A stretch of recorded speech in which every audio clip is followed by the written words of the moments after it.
ton tatouage va bien vieillir? C'est parti, on en parle de suite. Alors c'est un peu dur à dire en une seule vidéo et sans vous montrer trop d'exemples. Mais concrètement, ce qu'il faut retenir, c'est que ton tatouage, dans le temps, il peut vieillir jusqu'à 3 fois sa taille. Ça va dépendre de ton hygiène de vie. Si par exemple tu fais une grande perte et prise de poids en très peu de temps, ça peut bien sûr avoir des conséquences sur ton tatouage. Ça va dépendre aussi de comment tu prends soin de ta peau, la crème, les gommages, tout ça. Ça va dépendre de si tu es quelqu'un qui peut tomber enceinte ou pas, parce que du coup, les vergetures, la peau qui claque, tout ça. Ça va dépendre du choix du tatoueur. Si tu vas chez un tatoueur qui est spécialisé dans le tatouage que tu souhaites, il y a de fortes probabilités qu'il le réalise mieux et qu'il n'y ait pas donc de blowout. Parce que oui, blowout, du coup, peut avoir une répercussion sur le fait que le tatouage à la base était trop chargé, du coup ça va tout baver, on va plus rien voir. Bref, la technique, c'est très important, choisissez vos tatoueurs, on ne le répétera jamais assez. Il faut éviter de faire des tatouages trop petits. Il y a eu une période où on voyait des tatouages microscopiques, là comme ça en mode pièce de 2 €, je mets ma main à couper, que dans quelques années ça sera juste une tache. Ça, une fois que vous le savez, si vous préférez ce style de tatouage qui va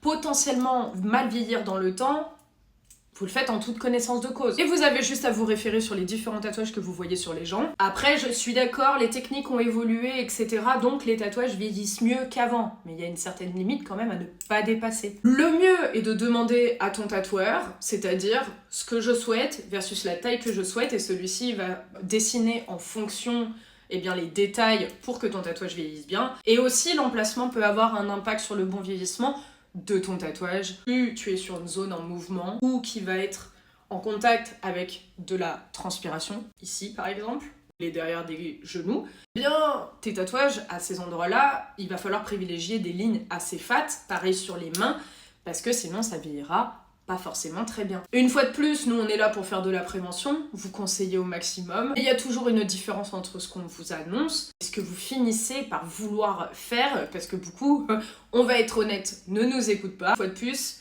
on vous conseille. Si vous voulez pas prendre les conseils, on va pas vous mettre le couteau sous la gorge. C'est comme d'habitude, j'espère avoir répondu à ta question. Prenez soin de vous.